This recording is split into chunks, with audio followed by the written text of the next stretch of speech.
বন্ধু, তুমি যখন মালিকরে ভুলে গিয়া দুনিয়ার পেছনে ছুটতে থাকো, তখন ফেরেশতারা তোমার কর্মকাণ্ড দেখে হাসাহাসি করে আর আল্লাহকে বলে, আল্লাহ, তোমার এই বান্দাকে সৃষ্টি করার 50,000 বৎসর আগে তুমি তার রিজিককে নির্ধারণ করে দিয়েছ।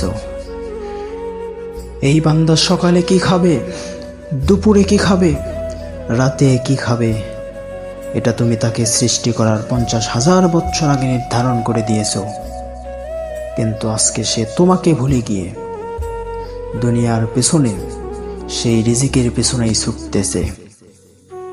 মুসলমান ভাইরা আমার, যদি তুমি আল্লাহর সমস্ত হুকুমগুলোকে মানতে পারো, আল্লাহর ইবাদত করতে পারো, তাহলে আল্লাহি, আল্লাহর কসম, আল্লাহ তোমাকে কোনো সময় নিরাশ করবে না, না খেয়ে রাখবে না।